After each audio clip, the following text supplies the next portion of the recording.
Donc on se retrouve pour résoudre l'exercice numéro 3. Donc qu'est-ce qu'on nous dit? On dispose de 3 cellules photoélectriques. Les cathodes sont respectivement recouvertes de césium, calcium et de zinc.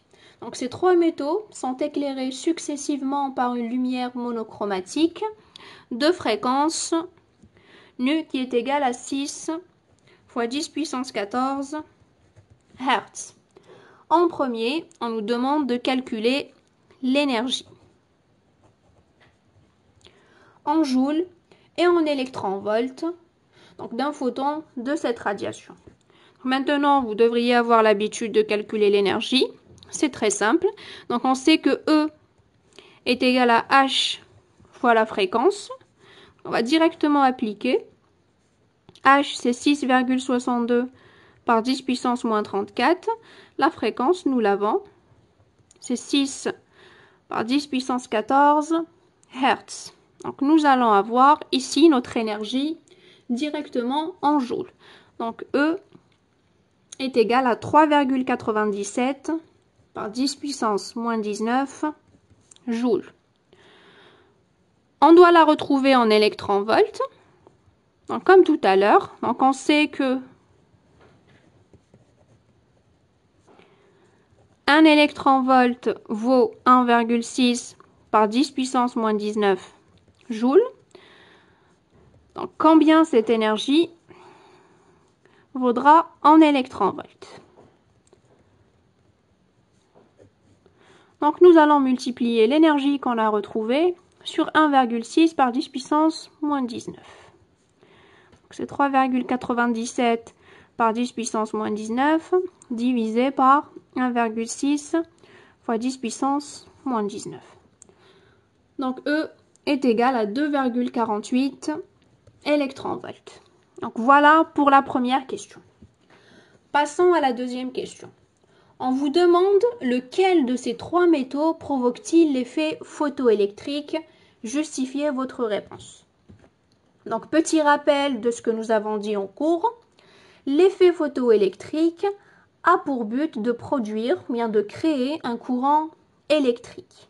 Donc, pour qu'il y ait effet photoélectrique, il y a des conditions à respecter. Donc, dans ce cas, qu'est-ce que nous avons comme données?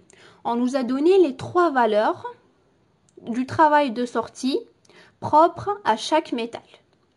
Et nous avons aussi calculé l'énergie du photon. Donc, qu'est-ce qu'on a? Donc, on a l'énergie du photon qui vaut 3,97 par 10 puissance moins 19 joules. On a aussi le travail de sortie du césium qui est égal à 3,02 par 10 puissance moins 19 joules.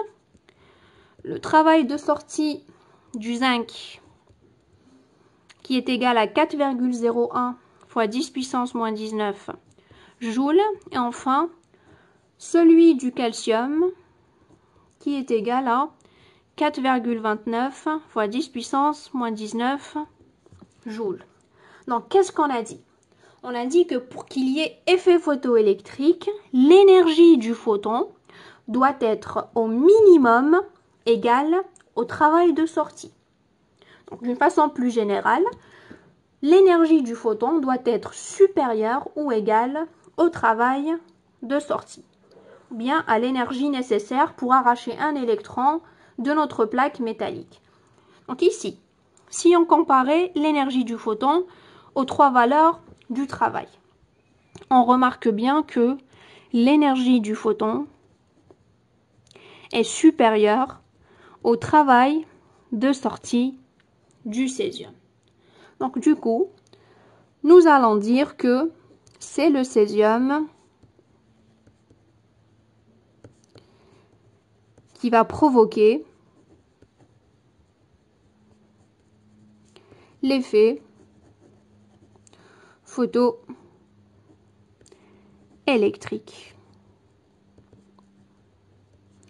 Le travail de sortie du zinc et du calcium sont supérieurs à l'énergie du photon.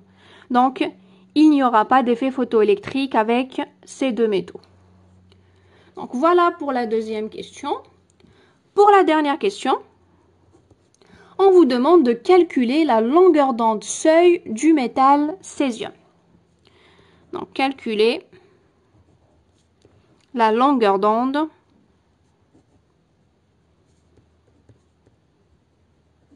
seuil